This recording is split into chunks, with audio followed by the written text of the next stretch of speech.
वक्रतुंड महाकाय कोटि सूर्य समप्रभा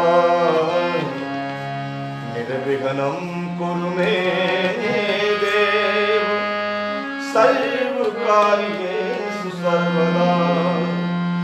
रामाय रामभद्राय रामचंद्राय वेदसे रघुनाथाय नाथाय सीताया पतये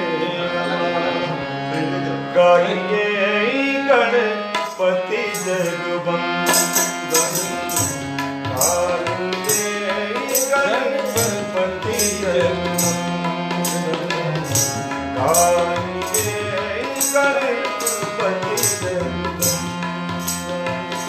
शंकर सुमन भवानी के नंदन शंकर सुमन भवानी के नंदन गाइए गणपति जगवंदन गाइए गणपति जगवंदन।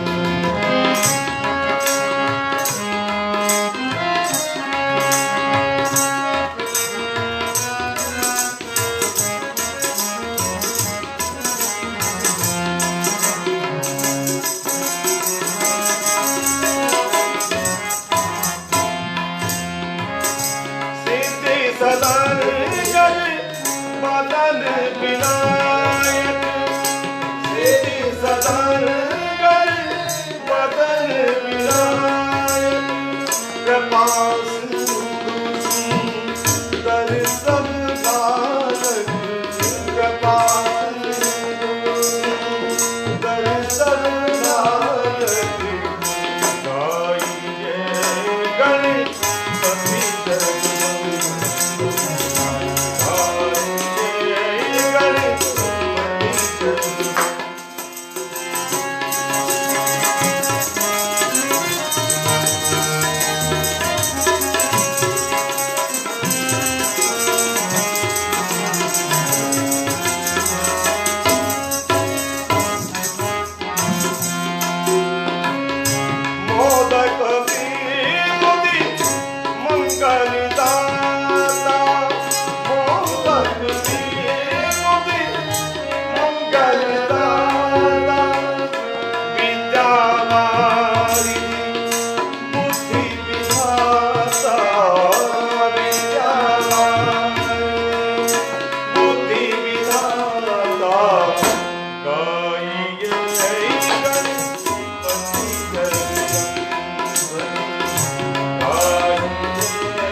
तुलसी दास करी जोरे मागन तुलसी दास करी जोरे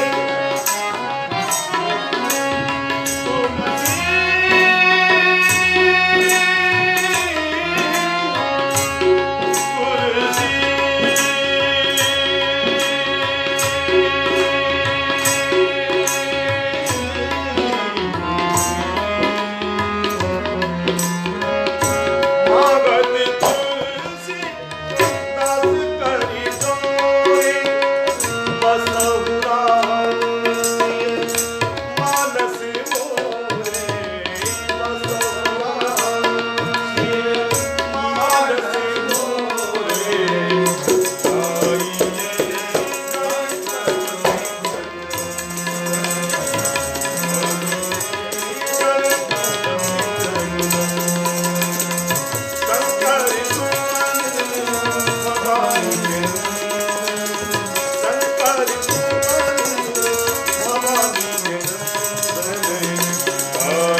करो, कपड़े ऐसे गंड वाले भर के आए।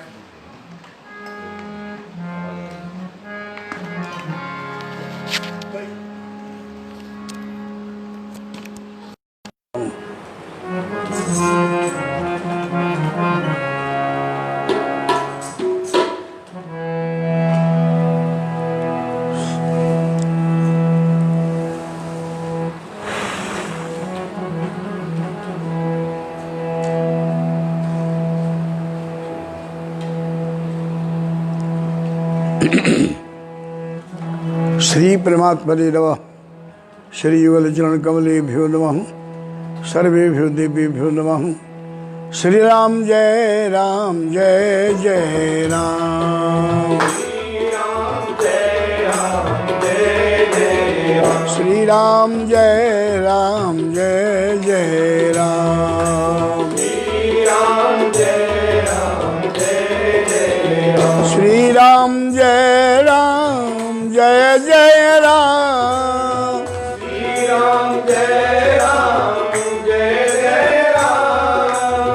श्री राम जय राम जय जय राम।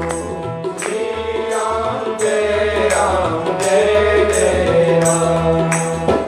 मंगल भवन अमंगल हारी।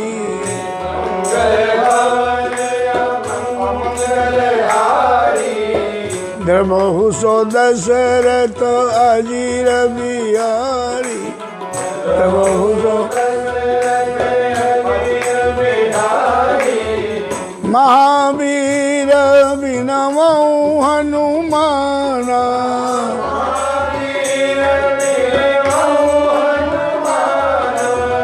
राम जासु जस आप बखाना।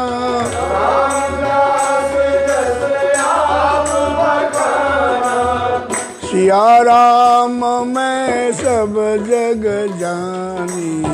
सिया राम मैं सब जग जानी।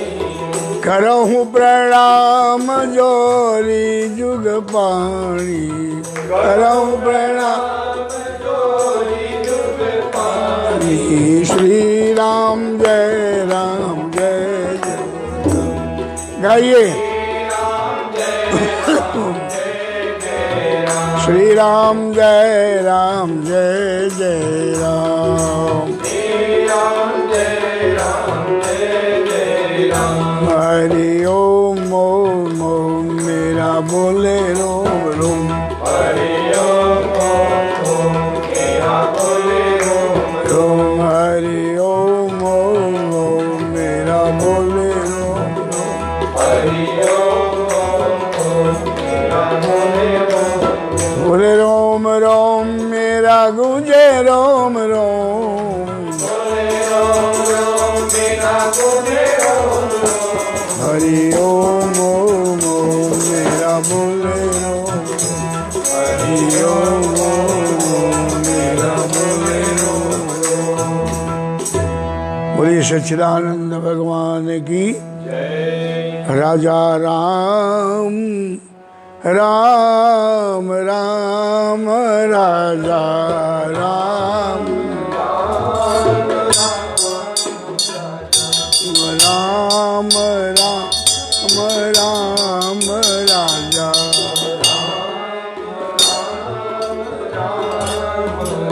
राजा राम राम राम राजा।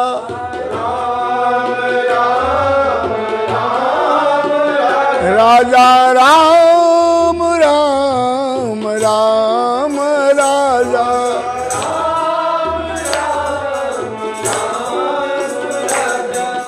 राम राम राम राजा।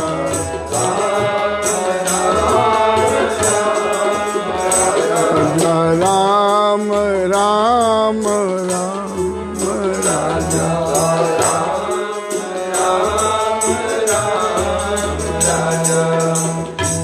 बोलो मानस भगवती की, गंगा मैया की। श्री राम जय राम। श्री राम जय राम। श्री राम जय राम।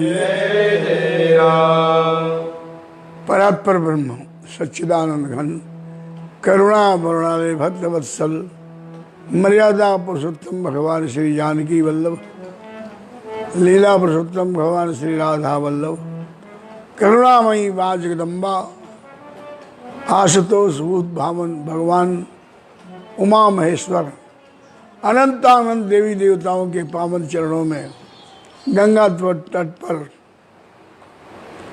श्री राम कथा का आनंद लेते हुए धर्मनिष्ठ सज्जनों भक्तिमती देवियों, भगवान की महती कृपा है। धन्य घड़ी जब हुई सत्संगा, वह घड़ी धन्य है, वो समय धन्य है जो सत्संग में बीते। तो आइए चलते हैं। प्रेम के विवश मेरे राम सेवरी के घरवा, प्रेम के विवश प्रेम के विवश हमरे राम सेवरी के घरवा,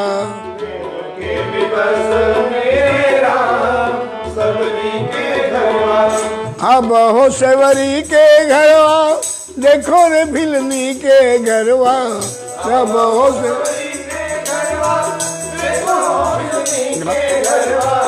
प्रेम के विवश हमरे राम सेवरी के घरवा, प्रेम के विवश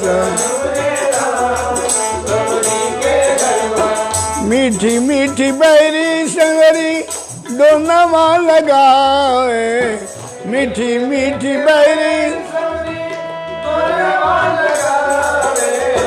मीठी मीठी बैरी संगरी दोनवा लगावे, मीठी मीठी भोगवा लगई है हमरे राम सेवरी के घरवा, भोगवा लगई है हमरे राम प्रेम के विवश हमरे राम सेवरी के घरवा।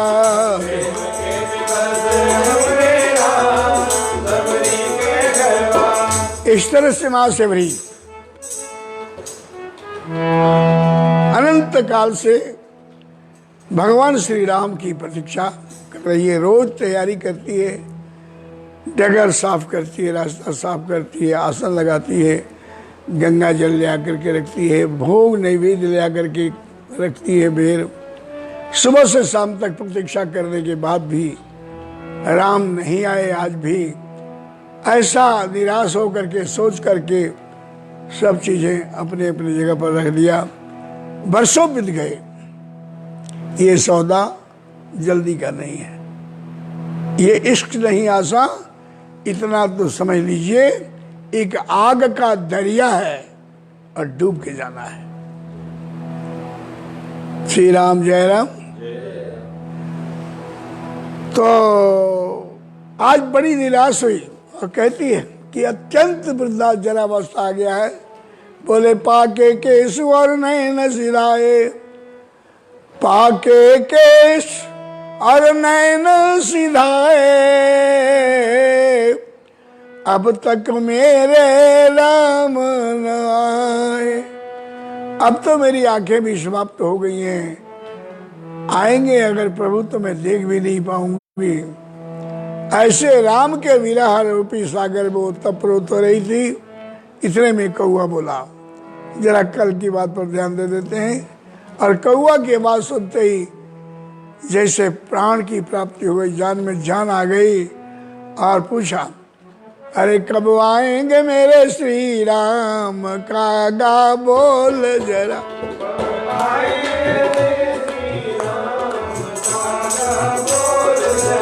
कब आएंगे हमारे श्री राम, कागा बोल जरा।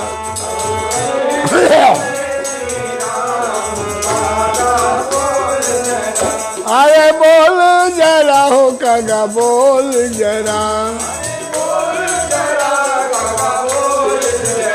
अरे बोल जरा रे कागा बोल जरा। कब आएंगे हमारे श्री राम, कागा बोल जरा।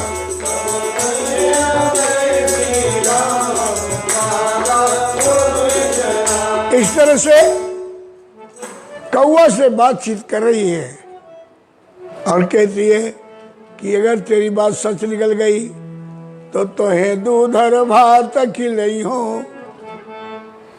अरे तोहे दूध और भात खिलई हो, तेरी सोने से चोंच मढ़ई हो। बात हो रही थी काका से, इतने में दौड़े हुए दो बालक आए। बोले माँ बधाई हो। चौंक पड़ी। शबरी क्या बात है बालको? बोले दो अनुपम यात्री युगल संत ऋषि आ रहे हैं। शबरी माँ ने कहा तो रास्ता है, लोग आते ही रहते हैं, कोई बात नहीं, बैठी रही। और इस तरह से शबरी के आश्रम पगधारा, शबरी के आश्रम पगधारा। श्री राम जय राम जय जय राम। हरि शबरी देखी,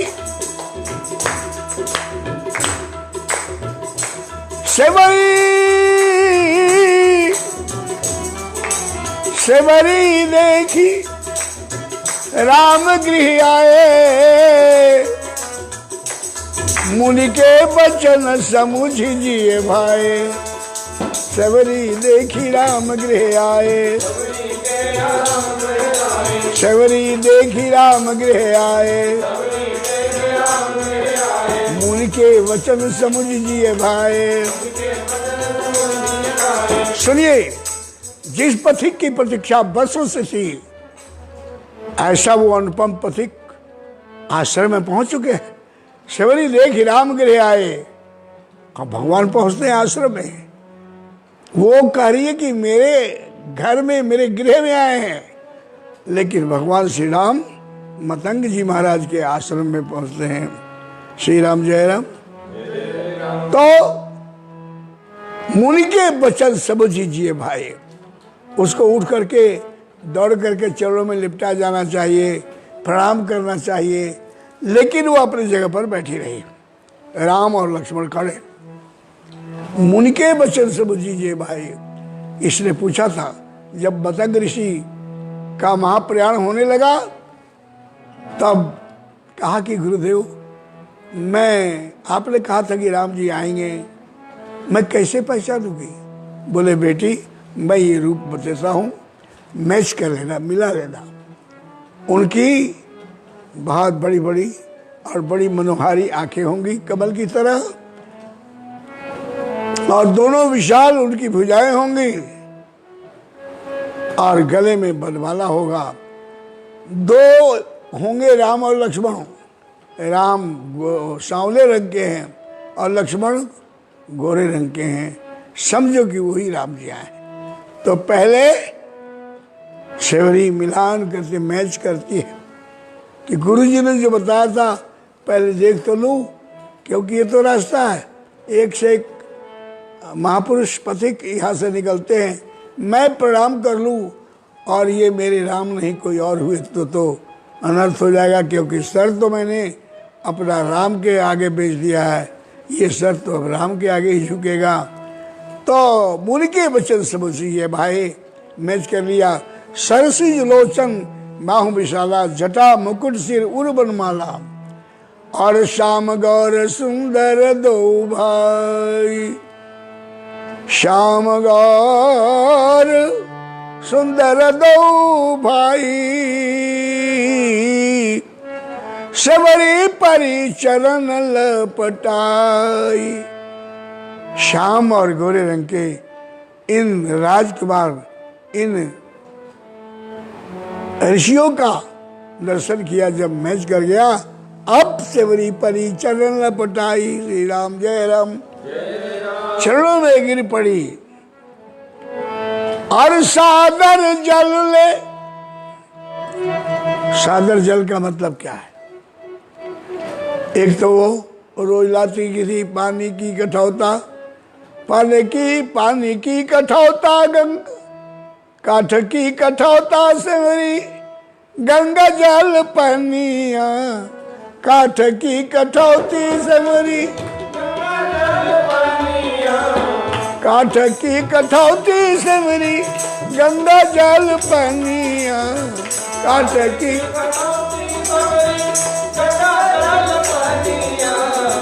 चरण पकड़िए हमरे राम, सेवरी के घरवा। चरण पकड़िए, चरण पकड़िए हमरे राम, सेवरी के घरवा। चरण पकड़ी।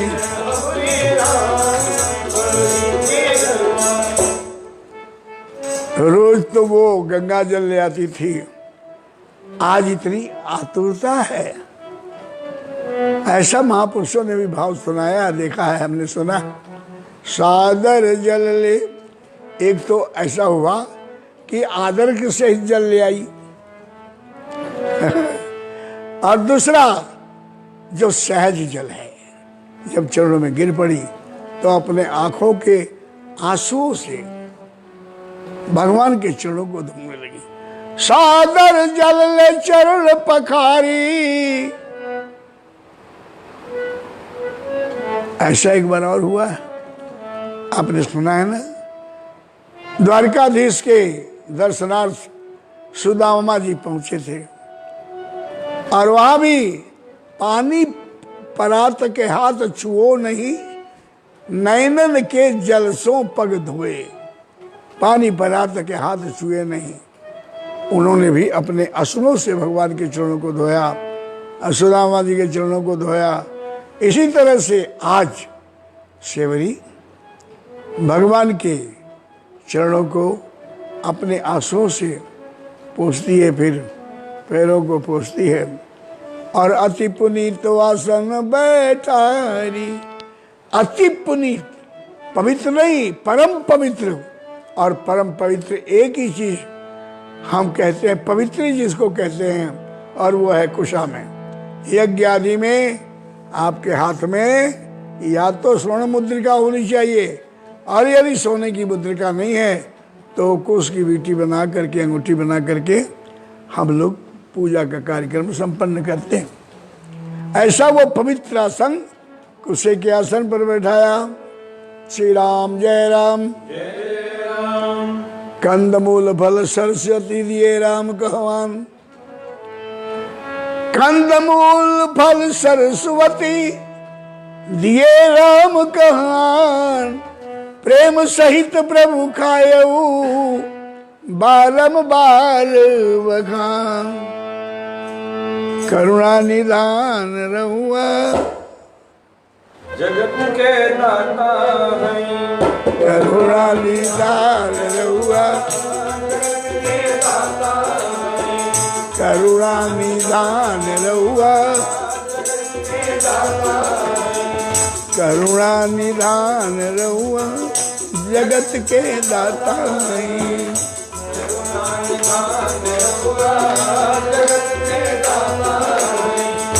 माँ सेवरी घर गईनी, मैया सेवरी घर गईनी। गाइए,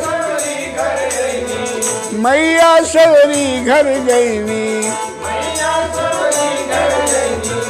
प्रेम से बेरवे खैनी,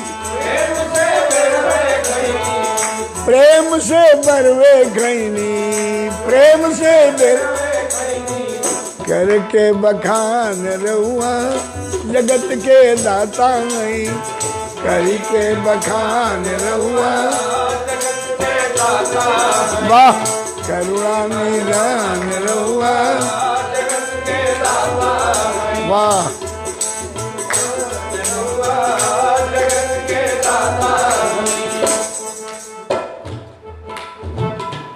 बहुत लंबा भजन है ये।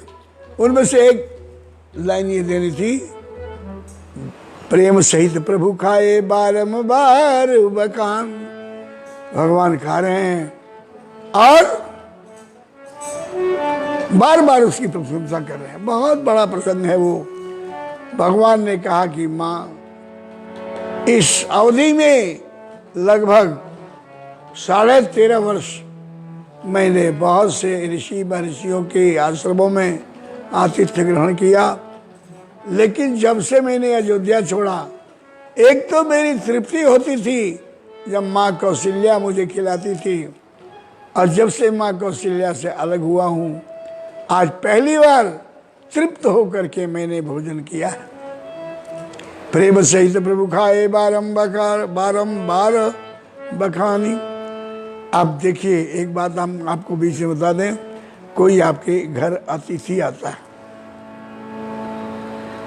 तो आप उनका पहले स्वागत कीजिए, सबसे पहले जल लाइए, जो भी फलहार उपहार नाश्ता या चाय वगैरह का टाइम हो वो पूछ लीजिए, और फिर वो भोजन कराइए, और भोजन के बाद जो उसकी तृप्ति होगी, विश्राम मिलेगा, उसके बाद संवाद होना चाहिए।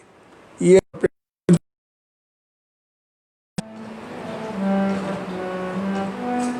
समाचार नहीं पूछा पहले। विविध भांति भोजन करवावा, मुनिवर हृदय हर्ष कह पावा। विविध प्रकार का भोजन कराया, और भोजन के बाद जब ऋषि प्रसन्न हो गए तो फिर दशरथ जी ने पूछा कि कही कारण आगमन तुम्हारा, आय सुदेव न लाओ उबारा। माँ सेवरी ने भी इसी परंपरा का निर्वाह किया, भगवान के चरणों को धोया, जो सबसे पहला काम है। सुंदर आसन पर बैठाया, और कंद मूल फल सरस्वती, कई प्रकार के सुंदर स्वादिष्ट भोजन दिया, और भगवान बड़े प्रेम के साथ भोजन किए, बार बार उसकी प्रशंसा करते हुए। अब उसके बाद सेवरी ने पानी जोरी आगे बैठाड़ी, प्रभु बिलो की प्रीति अति गाढ़ी। सेवरी के आगे, और सेवरी हाथ जोड़ करके प्रभु के आगे खड़े हो गई और कहती है कि प्रभु, मन में भाव आ रहा है कि मैं आपकी स्तुति करूं, आपकी प्रशंसा करूं, आपकी प्रार्थना करूं, लेकिन कही भी स्तुति करो तुम्हारी, अधम जात में जड़मति भारी। कैसे मैं आपकी स्तुति वेद पुराण श्रुति स्मृति शास्त्र ऋषि महर्षि नारद सारद, ये कवि कोविद, ये सारा ब्रह्मांड विभिन्न भाषाओं में आपकी प्रार्थना कर रहा है, मैं कैसे करूं? क्योंकि अधम जाति मैं जड़मति भारी। एक तो जाति से मैं बिल्कुल भी हूं, हिंसा करना और उससे परिवार पोषण करना हमारे वंश की परंपरा है। अगर उत्तम कुल में पैदा हुई होती तो पैतृक संस्कार हमारे जो मिलते हैं, कई बार हमने देखा है, जिनके माता पिता दिव्य संस्कारी हैं उनके बच्चे भी संस्कारी होते हैं। और अगर माता पिता खाओ पियो सो, टेलीविजन देखो, टेलीफोन करो, और लैपटॉप चलाओ, बस बच्चे भी ऐसे ही हो गए। जो माता पिता के संस्कार है वही संस्कार संतान में आती है वंश परंपरा अनुसार। तो बोले कि अधम जाति, मेरे यहाँ तो कोई भगवान का नाम भी नहीं जानता, भगवान है ये भी नहीं कोई जानता। अधम जाति में जड़ मत मारी। एक तो मैं अधम जाति की हूँ, और दूसरी मेरी बुद्धि जो है ना बहुत मोटी है, जड़ बुद्धि है, कुशाग्र नहीं है बुद्धि, सियानी नहीं है बुद्धि, जड़मति भारी।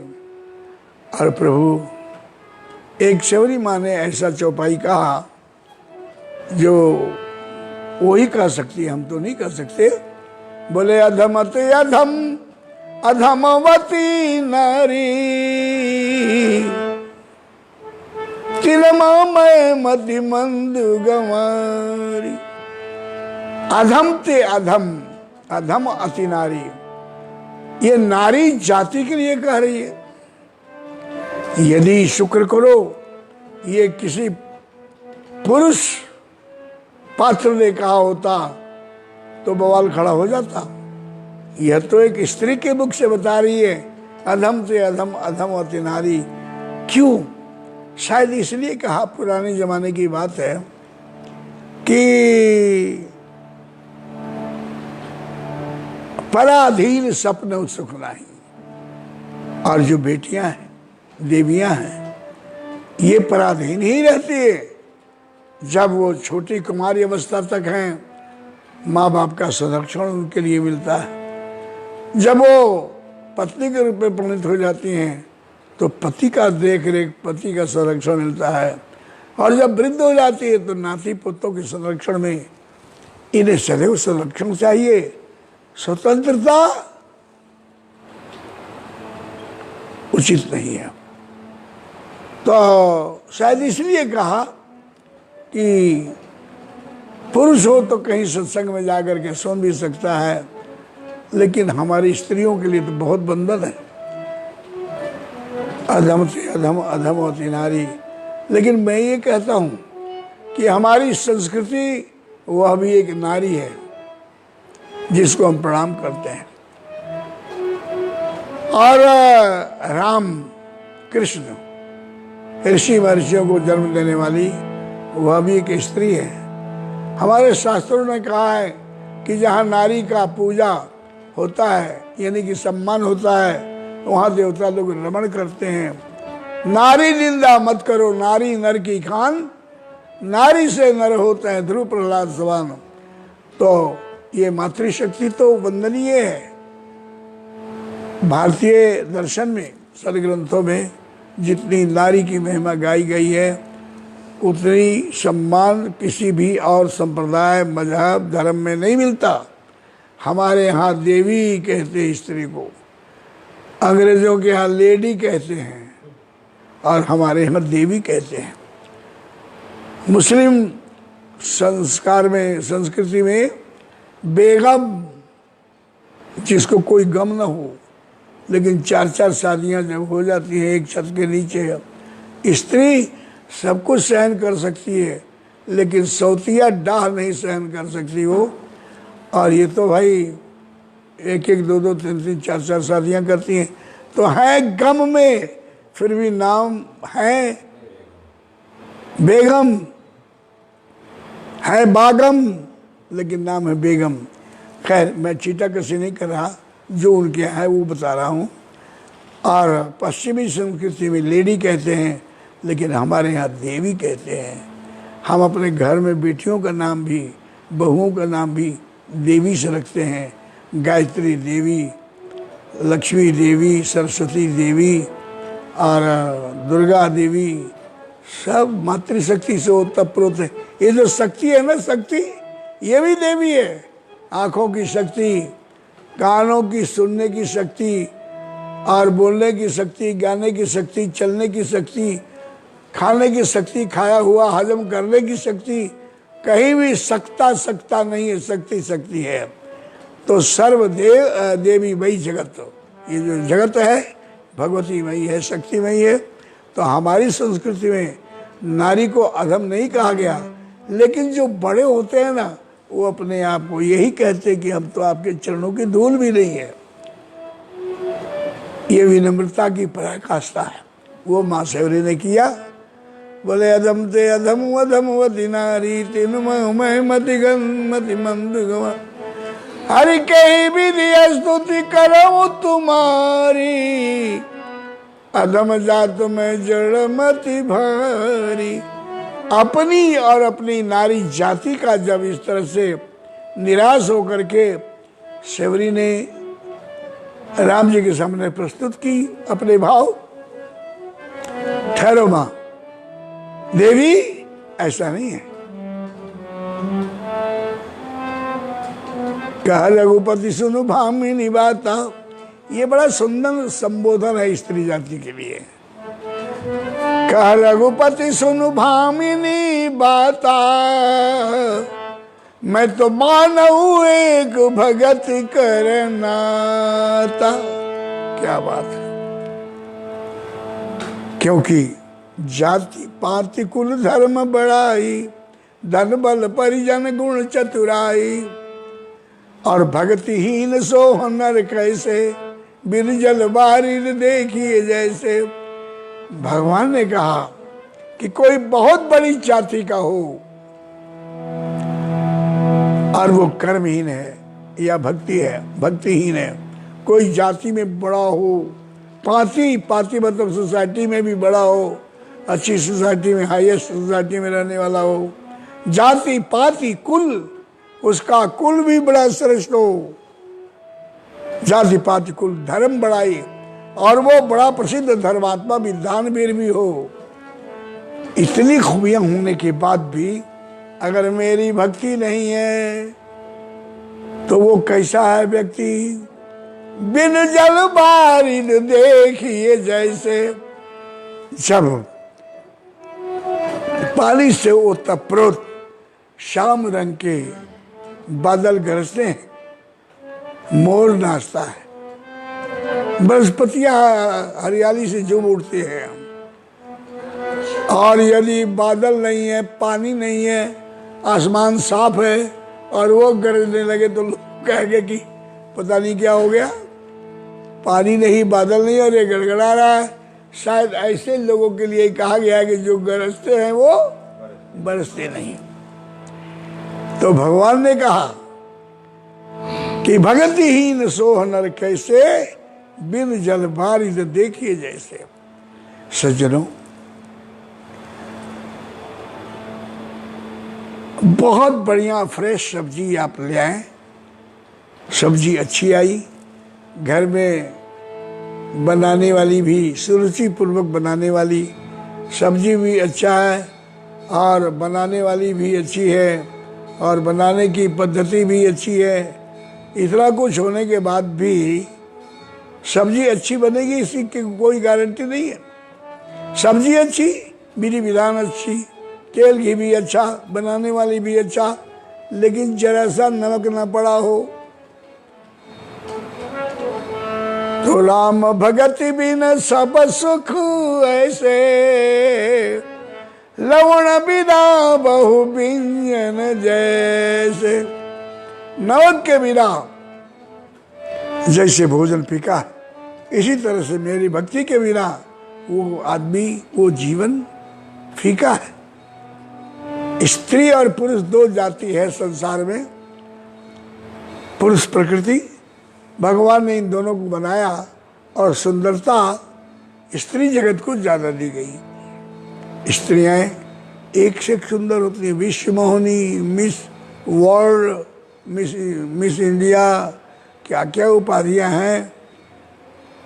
तो कोई स्त्री को विधु बदनी, विधु मतलब चंद्रमा, चंद्रमा की तरह सुंदर हो, और उस सुंदरता को बढ़ाने के लिए अंग प्रत्यंग उसको आभूषणों से सुसज्जित कर दो। विधु बदनी सब भांत समारी, लेकिन सोहन बसन बिना बर नारी। चाहे उसको कितनी भी अलंकृत आप कर दें, लेकिन अगर उसके शरीर पर वस्त्र नहीं है तो समाज के वो स्वीकार नहीं होगी स्त्री। सोहन बसन बिना बर नारी, बिना वस्त्र के जैसे वो स्त्री अशोभनीय है, इसी तरह से कोई व्यक्ति हो जो अच्छी जाति का हो, जाति पाति अच्छी सोसाइटी का हो, और अच्छे कुल का हो। आपको मालूम है रामायण में एक प्रसंग आता है रावण का।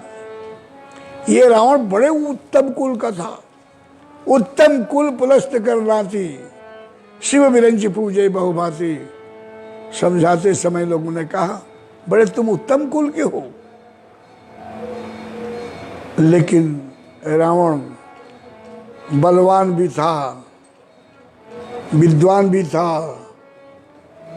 सोने की लंका। हमारे पास तो अगर 2-4 तोला हो तो हम अगड़े फिरते हैं, उसके तो आउट बाउंड्री भी सोने की, मकान भी सोने के, धन भी था, बल भी था, परिजन 1 लाख पूत 1.25 लाख नाती, ता रावण को दिया न बाती। रावण के मरने के बाद मंदोदरी रोते हुए कहती है कि राम विमुख सहाल तुम्हारा, रहा न कौ कुल बनिहारा। ये राम की भक्ति के बिना तुम्हारे जीवन का फल है, तुम्हारे खानदान में कोई रोने वाला नहीं रहा। भगवान श्री राम ने कहा, अरे मैया, मैं तो मानो एक भक्ति कर रहा था। जाति पाति कुल धर्म बढ़ाई, धनबल परिजन गुण चतुराई, किंतु भक्तिहीन सोह नर कैसे, बिरजल बारिश देखिए जैसे। माँ शिवरी ने कहा कि प्रभु, वो भक्ति भी तो मैं नहीं जानती, भक्ति क्या है मुझे नहीं आता कुछ भी, अरे भी क्यों। तो भगवान ने कहा कि नवधा भगति कहूँ तो ही पाई, नवधा भगति कहूँ तो ही पाई, सावधान सुन धर्म न माही। इतने बड़े वक्ता भगवान श्री राम और इतनी बड़ी प्यासी श्रोता सेवरी, फिर भी भगवान ने सावधान किया। सावधान, कई बार हम देखते हैं कि हम कथा सुन रहे होते हैं, हमारी मनोबुद्धि परिक्रमाएं करती रहती हैं, बीच में मौका मिलता है बातें भी कर लेते हैं। अभी भी आप कर ही रहे होंगे। अगर जरा सा इधर हटा, श्रोता का सर हिला, वक्ता का दिल हिला, ना आप सुन पाएंगे ना हम बोल पाएंगे। इसलिए श्रोता वक्ता कैसा होना चाहिए, गुरु मूर्ति मुख चंद्रमा, सेवक नयन चकोर, अष्टपहर निरखत रहो गुरु मूर्ति की ओर। सेवक का जो ध्यान है गुरु के मुखमंडल, चंद्रमा के मुखमंडल पर पड़े, गुरु मूर्ति मुख चंद्रमा। तो सावधान, शिवरी माँ सावधान हो गई। तो भगवान ने कहा कि माँ सुन, 9 प्रकार की मेरी भक्ति है और उसमें सबसे सुगम, सबसे सुलभ भक्ति क्या है। बोले प्रथम भक्ति संतन कर संगा, दूसर रति मम कथा प्रसंगा। भगवान ने कहा कि ये मेरी पहली जो भक्ति है वो सत्संग है। इसमें आपको एजुकेशन, पढ़ने लिखने कितना आप योग्य है कितना अयोग्य है कुछ नहीं, सत्संग। भगवान ने पहली भक्ति सत्संग जो बताई, संतों का संग क्यों बताई, मेरे ख्याल में इस पर कल विचार करेंगे। 7 बजे आरती चल रहा है और अब जा कर के नियमानुसार मैं जब तक हरिद्वार में रहता हूँ भगवान के आरती में जरूर जाता हूँ। इसलिए जाता हूँ कि मेरे आराध्य हैं, मेरे इष्ट हैं और मेरे आश्रम वासियों को भी इससे प्रेरणा मिलती है। तो बहुत गतिविधि अच्छी चल रही है और आप कोरोना के मार से घबराएं नहीं, आप घर में रहें, सुरक्षित रहें। जो जो निर्देशन आपको मिल रहा है उसका पालन कीजिए। ये कोई दिव्य शक्ति है, ये राक्षसीय शक्ति नहीं है, मानवीय शक्ति नहीं है। आज कौन है विश्व में जो कोरोना के डर से प्रभावित नहीं है। निडर होने का एक ही उपाय है, सत्संग कीजिए। और सरकार के द्वारा, वैज्ञानिकों के द्वारा हम आजकल बार बार सुनते हैं कि ये जो आपके सहायक लोग हैं जो आपका देख रेख करते हैं, जैसे डॉक्टर, मेडिकल स्टाफ हुआ, आरक्षी दल, पुलिस हुआ, या और जो सेवा कर रहे हैं आपकी, आप उनके साथ दुर्व्यवहार मत करें। हमारे ये प्राणों के रक्षक हैं, हमारी सेवा कर रहे हैं, इसलिए जैसे भी हो आप उनको कोऑपरेट कीजिए, उनकी मदद कीजिए, उनका साथ दीजिए। ये राष्ट्र के प्रति आपका बड़ा भारी दायित्व है। बहुत उपाय कर रहे हैं हमारे प्रधानमंत्री जी और सब उनके जितने भी सहयोगी हैं, हमारे राष्ट्र के लोग हैं, सब प्रधानमंत्री जी के सूझबूझमयी मार्गदर्शन का अनुसरण कर रहे हैं, पालन कर रहे हैं। आप भी करिए। ये विपत्ति जल्दी से जल्दी समाप्त होने वाली है, घबराने की जरूरत नहीं है। बोलिए कृष्ण कन्हैया लाल की जय। कल मिलते